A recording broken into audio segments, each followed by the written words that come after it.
First Contact's price. The Collective's diplomatic vessel emerged from hyperspace at the edge of Earth's solar system, its crystalline hull refracting starlight in impossible patterns. Captain Sarah Chen watched from the bridge of the EDS Vigilant, Earth's most advanced stealth observation ship, as the alien vessel made its approach. Her dark eyes narrowed, fingers drumming silently on her command chair's armrest. "They're broadcasting on all frequencies," Lieutenant Rodriguez reported, his voice tight with tension. "Standard first contact protocols." Sarah allowed herself a bitter smile. First contact. 7 years too late for that. The truth was, humanity had known about the Collective for decades. Their first probe had detected the Alien Federation's communications 15 years ago, and they'd been watching, learning, and preparing ever since. The Collective, in their arrogance, had dismissed Sol as a pre-spaceflight system of minimal interest. Their mistake. "Ma'am," Rodriguez called out, "they're requesting permission to approach Earth for diplomatic discussions." Sarah opened a secure channel to Earth Command. Admiral Hassan's hologram appeared before her, his weathered face grave. "You're seeing this?" "Yes, sir. The timing isn't coincidental." "No," Hassan agreed. 3 days after we test our new quantum drive where they could detect it. They're here to assess the threat." The Collective's arrival wasn't unexpected. Earth's intelligence services had intercepted enough communications to know that the Alien Federation was deeply concerned about humanity's rapid technological advancement. Several member species had advocated for preventive measures against Earth. "Maintain your position, Captain," Hassan ordered. "Let them think they're dealing with a naive species taking its first steps into the galactic community. Operation Shadow Shield remains in effect." Sarah acknowledged the order as the alien ship continued its approach. On the surface, Earth would appear to be exactly what the Collective expected. A young civilization just discovering faster-than-light travel, its orbital defenses primitive and sparse. They wouldn't detect the quantum-shifted observation posts scattered throughout the system, or the massive fleet hidden in subspace pockets around Jupiter. The diplomatic vessel entered Earth orbit 12 hours later. Sarah watched the delegation's shuttle descend through the atmosphere, heading for the United Earth Government headquarters in Geneva. She knew what would follow: careful words masking threats, offers of guidance that would really be chains, and ultimately, demands for compliance with collective law. They didn't understand humanity. Didn't understand how the centuries of warfare, disaster, and near-extinction events had forged something unique. Humans didn't just survive, they learned, adapted, and emerged stronger. Each crisis had been a crucible, burning away weakness and tempering resolve. "Message from Command," Rodriguez announced. "The delegation has landed. We're to maintain observation and record everything." Sarah nodded, settling back in her chair. Let the Collective play their diplomatic games. Let them think they held all the cards. Humanity had spent years preparing for this moment, developing technologies the aliens couldn't imagine, building defenses that would make any aggressor pay dearly. The real question wasn't whether there would be war, it was when. The Collective wouldn't accept a potential rival, and humanity would never bow to their demands. Sarah glanced at the tactical display, where the diplomatic vessel hung in orbit, its crystalline surface gleaming. "They chose this path," she murmured. "They just don't know it yet."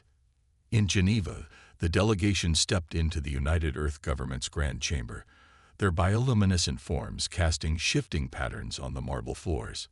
Security Chief Michael Okafor watched from his position near the main doors, his cybernetic eyes recording everything while appearing completely natural.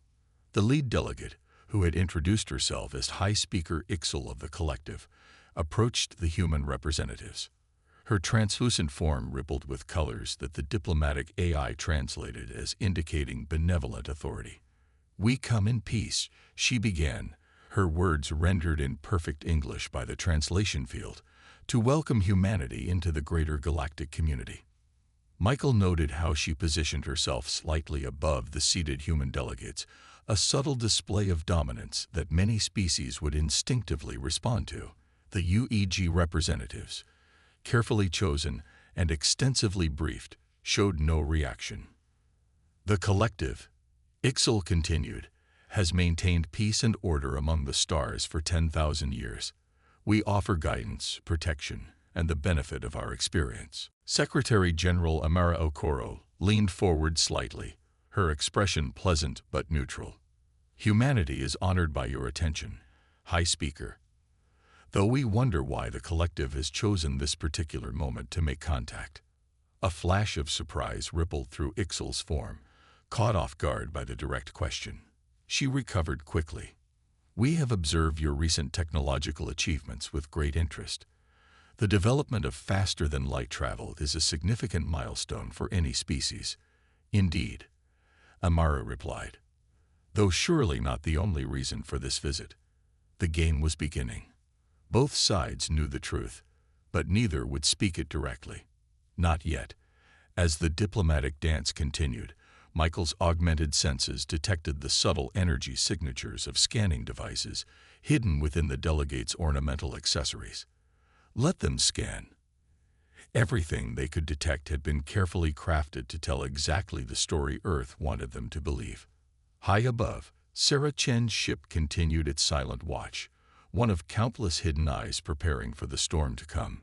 Humanity had made its choice long ago, when they'd first detected the collective and understood what they represented.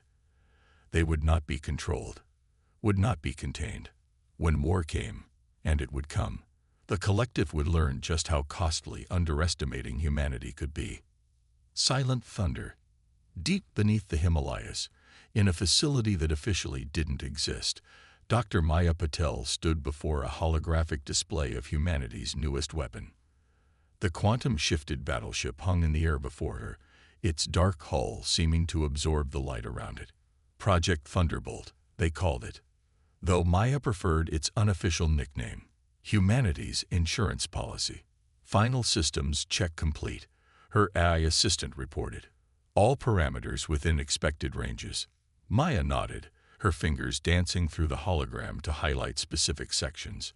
Show me the quantum signature masking system. The display zoomed in on the ship's outer hull, revealing layers of technology that had taken decades to perfect.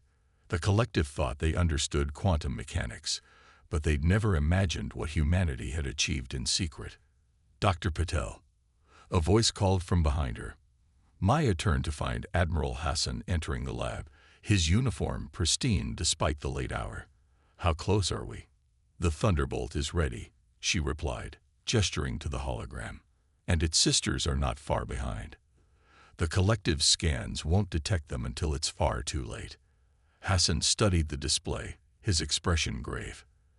The diplomatic situation was deteriorating exactly as predicted. The collective's demands had grown more insistent, their thinly veiled threats more frequent. They wanted Earth to dismantle its quantum drive program, to accept oversight of its military development, to become another vassal state in their empire of control. The latest intelligence suggests we have 3 months at most, Hassan said quietly. Their patience is running out. Maya's lips curved in a slight smile. They're not the only ones. In orbit, Sarah Chen's ship maintained its vigilant watch. The collective had stationed 3 observation vessels in the system, ostensibly to assist Earth's development. In reality, they were advanced scouts, mapping Earth's defenses and preparing for the invasion they thought would be a simple police action. Contact, Rodriguez reported suddenly. New quantum signatures at the system's edge. Collective signatures. Sarah leaned forward. Show me. The tactical display lit up with new contacts, a dozen ships, larger than the observation vessels. Not yet an invasion fleet, but certainly more than needed for peaceful observation. They're not even trying to hide anymore, Sarah muttered. She opened a channel to Earth Command. Admiral, we have company. While the collective show of force unfolded in space, humanity's real power continued to grow in secret. In laboratories and shipyards hidden throughout the solar system, technologies beyond the collective's understanding were reaching maturity. The quantum-shifted fleet was only the beginning. Maya's team had developed weapons that could target ships through subspace, defensive systems that could predict and counter attacks before they were launched, and communication methods that were truly instantaneous. No quantum delay. They think they're dealing with children playing with their first starship, Maya said to Hassan as they reviewed the latest test data. They have no idea what humanity is capable of. And that's exactly how we want it, Hassan replied. Every scan they make, every piece of intelligence they gather, reinforces their misconception. When they finally move against us, they'll be walking into a trap, Maya finished. Secretary General Okoro's response was measured but firm. Earth is a sovereign world. We will not surrender our right to self-determination. The message was clear. Humanity would not bend, would not break, would not submit. Later that night, in his secure office, Michael Okafor reviewed the latest security feeds. His cybernetic eyes caught subtle details in the delegates' behavior, increasing agitation, private communications, preparations for conflict. They're running out of diplomatic options, he reported to command. Soon they'll have to either back down or escalate, and we know which they'll choose, came the response. Is everything in place? Michael's affirmative was quiet but confident. Earth's apparent vulnerabilities had been carefully crafted, each weakness designed to draw the collective's attention away from humanity's true capabilities. When the attack came, the attackers would find themselves facing an enemy they didn't understand and couldn't predict. In her mountain laboratory, Maya made final adjustments to the Thunderbolt systems. The ship represented humanity's greatest achievement, and their best-kept secret. Soon it would be time to show the collective exactly what they had dismissed as a primitive species. They chose this path, she whispered, echoing Sarah Chen's words from months before. Now they'll learn where it leads. Breaking point. The collective strike force dropped out of hyperspace like a meteor shower of destruction. 300 ships strong, their crystalline hulls blazing with weapon energy. They emerged exactly where their intelligence suggested Earth's defenses would be weakest, ready to deliver a swift lesson in humility to an upstart species. They found empty space. On the bridge of the EDS Vigilant, Sarah Chen allowed herself a grim smile as she watched the collective fleet's confusion ripple through their formation. Her ship, hidden in its quantum-shifted pocket of space-time, had a perfect view of what was about to unfold. Battle stations, she ordered quietly. Begin recording everything. The collective is about to learn some very expensive lessons. The alien fleet's first warning came when their advanced sensors simply stopped working. Not jammed, not overwhelmed. They simply ceased to provide any meaningful data, as if reality itself had become uncertain around them. Multiple quantum anomalies detected, Rodriguez reported, his voice tight with anticipation. The Thunderbolt is in position. All systems are go. In her mountain laboratory, Maya Patel watched through quantum-linked displays as her creation prepared for its first real combat test. The Thunderbolt's revolutionary systems were functioning perfectly, creating a cascade of quantum interference that left the collective fleet effectively blind. They're launching fighters, an AI reported. Standard search pattern. Maya nodded. Just as predicted, they still think they're dealing with primitive defenses. Admiral Hassan, the stage is yours. The collective's first indication that something was terribly wrong came when their fighter screens simply vanished. No explosions, no debris. The ships simply ceased to exist, their quantum signatures erased from reality itself. High Commanders Ricks of the collective fleet felt the first stirrings of real concern. This was not how this operation was supposed to proceed. Their intelligence had shown Earth possessed only basic planetary defenses and a handful of crude FTL-capable ships. Yet now, High Commander, his sensor officer's crystalline form pulsed with alarm. We're detecting something. Multiple signatures, but they're unlike anything in our database. Before Zrix could respond, space itself seemed to tear open around his fleet. Ships that had been invisible moments before suddenly revealed themselves. Humanity's true fleet, emerging from their quantum-shifted hiding places. They moved with impossible precision, their dark hulls seeming to absorb both light and hope. All ships, open fire, Zrix ordered, but even as he gave the command, he watched in horror as his fleet's energy weapons passed harmlessly through the human vessels, as if they existed in slightly different planes of reality. The Thunderbolt was the first to demonstrate humanity's new combat capabilities. Its main weapon fired, not a beam or projectile, but a focused wave of quantum disruption that caused 30 collective ships to simply phase out of normal spacetime, their crews trapped in a moment of eternal surprise. By the first light, Zrix whispered, watching his mighty fleet become undone by technologies that shouldn't exist. What are they? The answer came in the form of a transmission that cut through all attempts to block it, reaching every ship in the collective fleet simultaneously. Admiral Hassan's voice was calm, almost gentle. You came here expecting to find children playing with their first starships. Instead, you found adults who have spent decades preparing for this moment. You chose war. Now learn its true meaning. On Earth, in the UDG chamber where just days before diplomatic talks had broken down, Secretary General Okoro watched the battle unfold through secure feeds. Beside her, Michael Okafor's cybernetic eyes recorded everything for posterity. Should we accept their surrender when it comes? Michael asked quietly. Amara's expression was resolute. First, let them understand exactly what their arrogance has cost them. The battle, if it could even be called that, continued for another 27 minutes. The collective fleet found itself fighting an enemy that seemed to bend reality itself, using technologies that violated everything they thought they knew about physics. Ships vanished into quantum limbo, weapons fire curved impossibly through space to find targets, and Earth's defenders seemed to know exactly where every collective vessel would be before they moved. In her lab, Maya watched with professional satisfaction as the Thunderbolt performed even better than simulations had predicted. Send the signal, she told Hassan. Let's show them Phase 2. High Commander Zrix was preparing to order a retreat when new alarms blared across his flagship. The quantum disruption that had been affecting his sensors suddenly cleared, but what he saw made him wish for the blindness back. Emerging from subspace pockets around Jupiter came humanity's reserve fleet, ships larger than anything the collective had ever built, their hull designs suggesting capabilities that should have been impossible for such a primitive species. This isn't possible, his second-in-command whispered. Their world shows no signs of such industry. Where did these ships come from?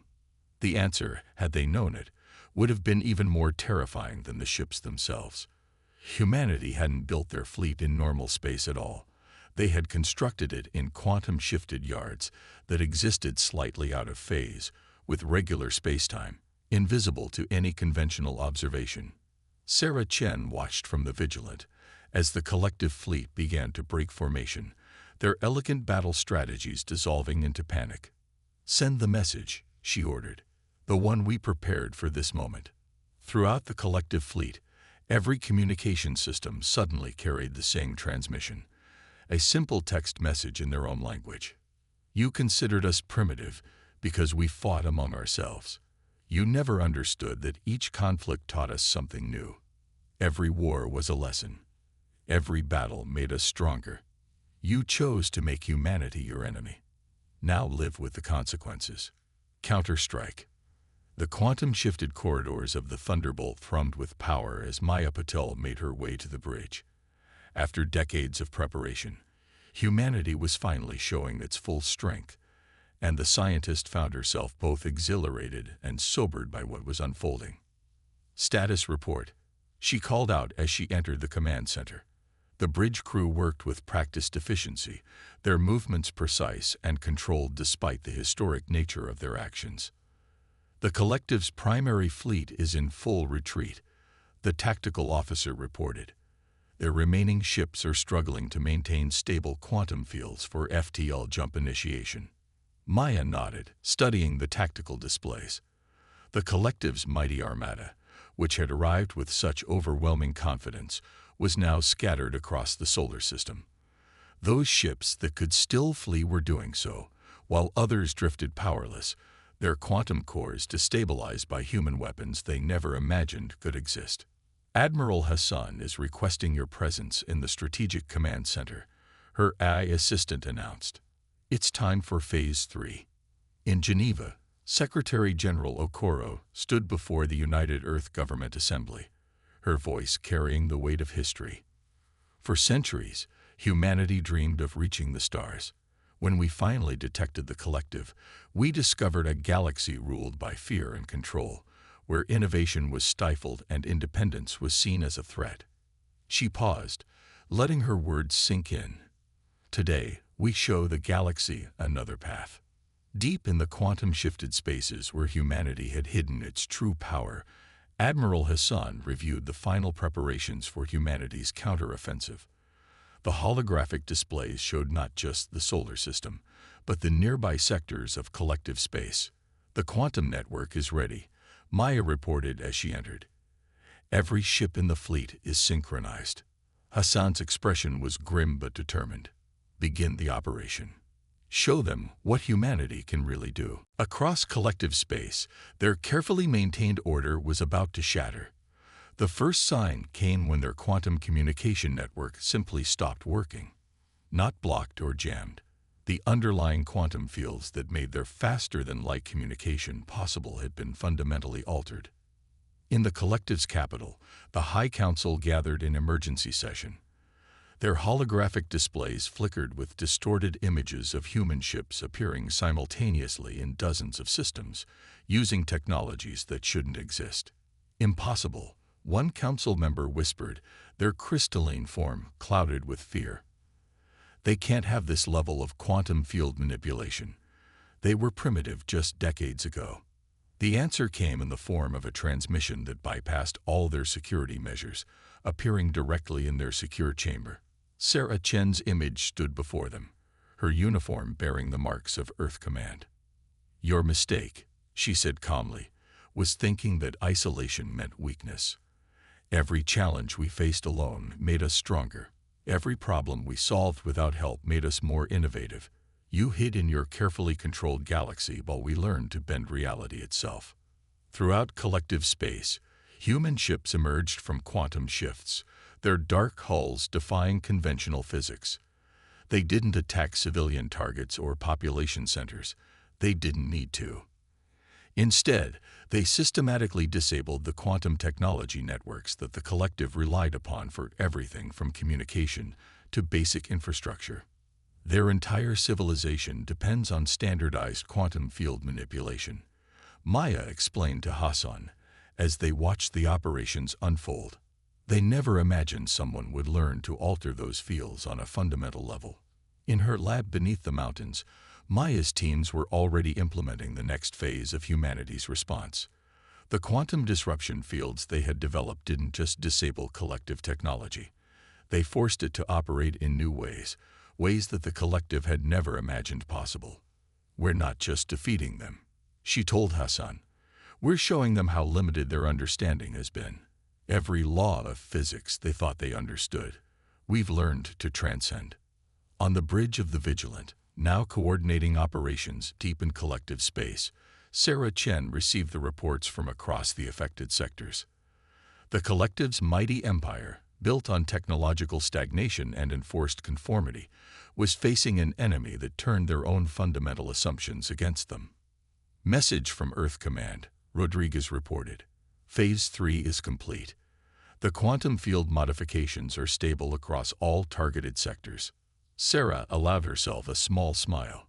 Send the final message to the Collective Council. Let them understand exactly what their choices have led to. Throughout collective space, on every working communication device, the message appeared. You could have welcomed us as equals. You could have embraced new ideas and new ways of thinking. Instead, you chose to try to force us into your mold, to make us as limited as you had become. That choice has consequences. Now it's time to learn them. The price of pride. 3 months after humanity's counter-offensive began, the Collective's High Council chamber was a very different place. Gone were the elaborate displays of power and authority. Instead, the crystalline beings who had once ruled much of the galaxy sat in simple chairs, facing a human delegation led by Secretary General Okoro. "The terms are non-negotiable," Immerse stated, her voice carrying none of the subservience the Collective had once expected. "The era of forced technological stagnation is over. Every species will have the right to develop as they see fit." High Speaker Ixel, her form dimmed from its former brilliance, spoke quietly. "And if we refuse?" Maya Patel, standing beside Amara, activated a small device. Instantly, the quantum fields throughout the chamber shifted, causing the Collective members' forms to flicker uncomfortably. "You've seen what we can do," Maya said simply. "We don't want to rule as you did. We don't want to control or suppress. But we will not allow you to continue holding back the development of other species." On the Thunderbolt, now stationed in orbit above the Collective capital world, Sarah Chen watched the proceedings through quantum-linked feeds. Her ship, once hidden from the galaxy, now served as a visible reminder of humanity's capabilities. "Message from Admiral Hassan," Rodriguez reported. "The quantum field modifications are holding stable across all sectors. The Collective's ability to enforce their technological restrictions has been permanently compromised." Sarah nodded, studying the tactical displays that showed the new reality of the galaxy. The Collective's carefully maintained order had been replaced by something more chaotic, but also more vital. Already, species that had been forced to suppress their innovations were beginning to emerge from the shadows. In her mountain laboratory on Earth, now serving as a coordination center for the massive technological changes sweeping the galaxy, Maya reviewed reports from dozens of worlds. "They're adapting faster than we expected," she told Hassan. "Once freed from the Collective's restrictions, many species are showing remarkable innovation." "That was always their greatest fear," Hassan replied. "Not that we would destroy them, but that we would show others they didn't have to be afraid of change." The negotiations in the council chamber continued, but they were really just a formality. The Collective's power had been broken not by destruction, but by transformation. Their quantum technology, once used to maintain control, had been fundamentally altered by human innovations they couldn't counter or understand. "We offer partnership," Amara told the council, "not subjugation. Humanity remembers what it means to stand alone against the darkness. We won't forget those who could have helped us but chose not to. But neither will we repeat your mistakes." Michael Okafor, his cybernetic eyes recording everything for Earth's archives, noticed something remarkable in the Collective representatives. Beyond the fear and resignation, there was something else emerging: curiosity. For the first time in millennia, they were being forced to consider new possibilities. As the formal surrender was signed, Maya approached one of the younger Collective scientists who had been watching the proceedings with poorly concealed fascination. "Your people understood quantum mechanics at a fundamental level," she said, "but you stopped asking questions, stopped wondering what else might be possible." The crystalline being's form shifted in what Maya had learned to recognize as embarrassment. "We were taught that stability required control, that too much change brought chaos." "Change is chaos," Maya agreed. "But chaos is also opportunity. Humanity learned that lesson through millennia of struggle. Now you'll learn it too." The final terms were broadcast throughout the galaxy. The Collective would be disbanded as a governing body. Their technology would be freed for all species to study and improve upon. A new council would be formed, with representatives from all spacefaring species, focused on cooperation rather than control. "It's not the end they expected," Sarah mused, watching from her bridge as ships from newly liberated worlds began arriving in the system, eager to learn and share. They came to suppress what they saw as a primitive species. Instead, they found teachers. In the weeks that followed, humanity began sharing their innovations, not just the quantum technology that had won the war, but the philosophical approach that had created it. The importance of questioning, of never accepting limitations, of seeing challenges as opportunities for growth. The message that had started it all, "You chose war, now learn its true meaning," took on a new significance. The collective had indeed learned war's meaning, but not in the way they'd feared. They'd learned that true strength comes not from control, but from adaptation, not from suppression, but from innovation. As Maya watched young scientists from a dozen species working together in her lab, exploring possibilities that the collective had once forbidden, she smiled. "They chose war," she whispered, "but we taught them something far more powerful, how to embrace change." In the end, humanity's greatest victory wasn't the defeat of the collective. It was showing the galaxy that there was another way. A path where curiosity wasn't feared, where innovation wasn't suppressed, and where every species could reach for the stars in their own unique way. The age of control was over. The age of exploration had begun.